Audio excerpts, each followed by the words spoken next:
All right, happy to be joined by our next guest, John Clayton, NFL insider. John, thanks for being with us. Good to be with you. It's always good to be with you at the Combine when we get to see you quite a bit. So let's just kind of talk about the Browns offseason. And I know it kind of started in the season with John Dorsey coming in, but now you've added Alonzo Highsmith and Elliott Wolf to that front office. What do you think of the front office the Browns have assembled? I like it because, again, I think that it gets back to the basics of scouting and all that stuff, gets out of the numbers, and I think it gives, particularly with John Dorsey, a good, solid football guy. I think they're very lucky to get Elliott Wolf and Highsmith. Again, they come over from Green Bay, and, of course, they have histories together and all that stuff. Sure. So I think it's a good pairing, and I think it's going to be a good group. And, again, I was so happy that Hugh Jackson did not lose his job because, again, I think that he's a good coach. It kind of was an unfair situation that he was in because, the talent just wasn't there for you to see the best coaching that he could do. He did the best he can under the circumstances. The circumstances weren't there to help him. And now you have the opportunity where you have guys who kind of see the world the same way with Dorsey and Hugh to really kind of try to put that together. And obviously tons of assets going into this offseason. When you think about where the Browns have been, to get names like Dorsey, Elliott Wolf, Alonzo Highsmith, and then on the coaching side to be able to bring in Todd Haley, in some ways it's kind of surprising because who would want to go to Cleveland? But on the other side, these are very qualified people who say we want to go to Cleveland and get this right. Well, plus in one of the bonuses of keeping Hugh is you get to keep Greg Williams. Right. And Greg Williams is such a good coach, and you saw he did a good job with that defense last year in the sense that particularly you saw a lot of good things going in the front seven. Obviously, the part of the offseason is going to be trying to work on the back end of it in the secondary. But again, it's like you can't turn things around sometimes until 3-4 years if you're trying to do a remake of the team. And obviously, the way it was done 2 years ago, it became a total remake, with the 7 or 8 veterans that were let go or forced out or whatever.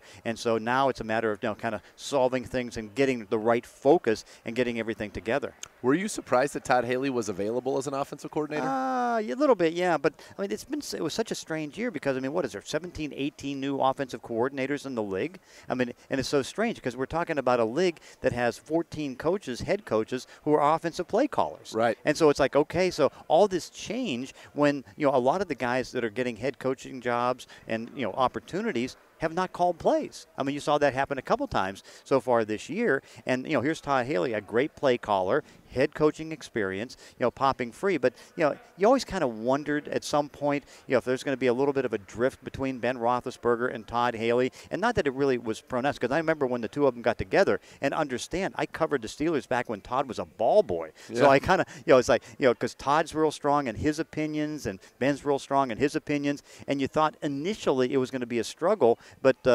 Ben was pretty passive as far as not causing any problems. But, something just didn't kind of jive. And so you could see a change was coming. That was the number 2 offense in the NFL over the 6 years as he was the coordinator there. And he gets let go. And, hey, we'll take it. The Browns are very happy to have Todd Haley come in. Free agency, and you talked about the back end of the defense, and I imagine that's going to be an area of focus for the Cleveland Browns. What are you kind of hearing about the Browns and free agency now that you've gotten into Indy? And, we know at the Combine that's when talk starts happening. Well, was it $111 million of cap room, and obviously the Browns are going to spend a bunch of it.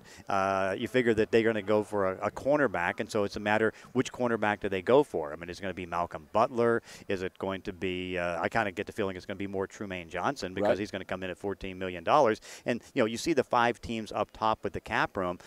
You're not going to outbid them. Now it's going to be a matter of the players going to be comfortable in coming to the city is going to be paying that kind of money. That we'll see. But, you figure the cornerback thing is the one thing that's going to be needed. And then and this may sound strange, but I think free safety. Because, Gabriel Peppers is a good player, but he's more of a strong safety. Absolutely. But what Greg Williams did is he basically said put him 30 yards back because he didn't want to see happen when he was watching the tape from the previous season when everything was being thrown deep. And he's like, no, I got to cut that off. So Peppers may not be able to make many plays, but at least he's going to stop that problem. And it did work to a certain degree. So it's like now I think getting Peppers closer to the line of scrimmage and getting a free safety out there, that could be interesting. What I wonder is that, and this may be reaching a little bit, John Dorsey knows the value of a great free safety. He was there with Eric Berry.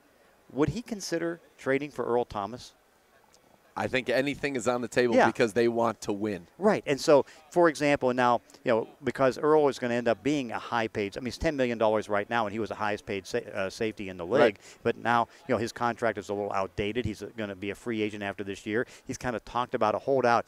I mean, could they put some kind of a deal together? Obviously, it's not going to be the first and fourth pick in the draft, but where you give a second-round pick, which is a valuable second-round pick, you throw in another draft choice, say a fifth or a fourth out of this year, next year, or whatever. I mean, could that be something that might be enticing? Because all of a sudden, you have Peppers and Earl Thomas. That's a pretty good combination. That'd be a very good combination. Talking with John Clayton, I know you're out in Seattle. Is this something that's being talked about in Seattle that Earl Thomas could be on the move? He's talked about it because, I mean, let's put it this way. And as you know, I was doing the sidelines on the opposing team sidelines on the broadcast on the Seattle Broadcasting Network. And so here I was, and it's like we're all standing down by the Seahawk locker room, and Earl Thomas goes over to Dallas and tells Jason Garrett, come get me. It's like, okay. And then he starts talking in the offseason and starts saying, it's like, well, if I don't get a contract, I'm going to hold it. I'm thinking about holding out. And it's like, well, he's the one who brought that up. Not good strategy on his part, but it does create the possibility. And remember, Earl Thomas is an unbelievable player. Absolutely. I mean, you're talking about he's 29 years old. He has incredible speed, and he makes up for a lot. I mean, if you're playing cover one, cover three, you're not going to have a better guy as far as fixing any problems. He gives the cornerbacks the space to do whatever they need. He's able to come up, make big hits. He flies through the air. He's a great player like that. And, really, when you think about it, I mean, potential Hall of Fame type of player. Now, do the Seahawks want to give him up? No. He's too valuable to their defense. In the end of the 2016 season, he missed 4 games, and all of a sudden they're giving 280 yards passing a game. That's how good he can be. But if he's going to be a contract problem and they need draft choices up top, it might be a consideration. Hey, I would be interested. You sold me. Let's go. Yeah. Let's get Earl Thomas But in again, here. it's talked about. Will it happen? I mean, you're giving up one of the most valuable players on your in the defense. league. Yeah, in the league. That might not be this. And again, a guy that, if his career continues 3-4 more years the way he's playing, he'll get Hall of Fame consideration. It's tough to get it as a safety. I mean, but he'll get consideration. Absolutely. Talking with John Clayton.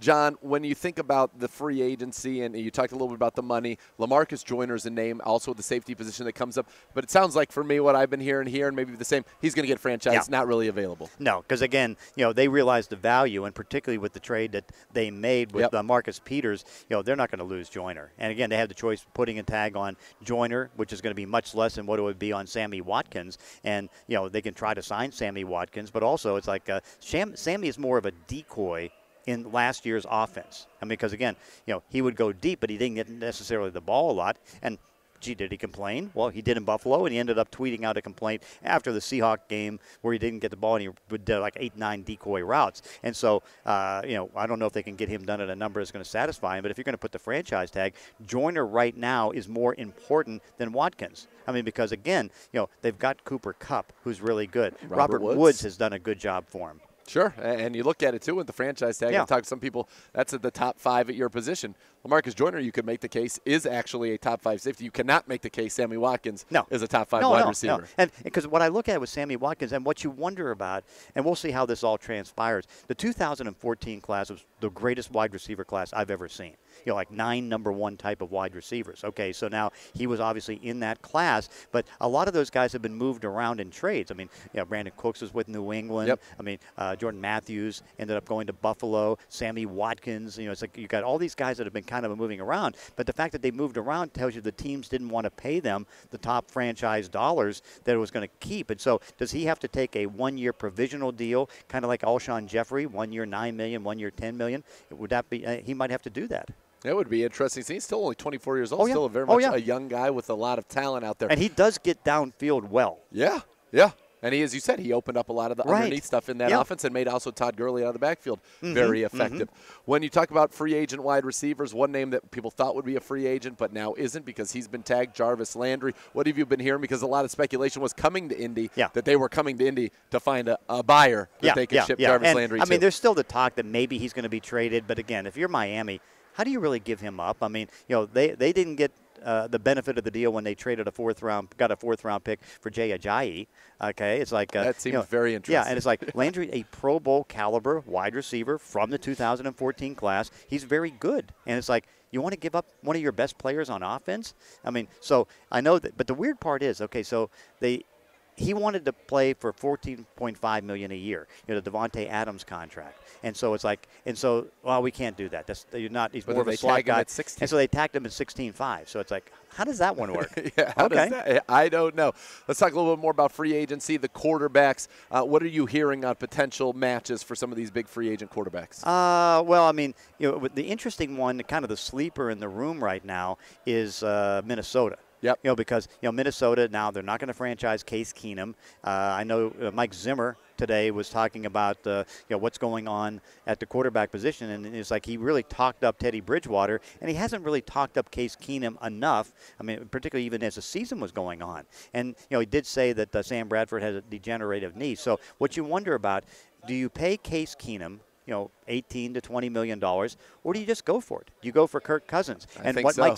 And I think there are. Now the question is, can you outbid the Jets? Because you figure, let's say they go to $28 million, the Jets will go to $30.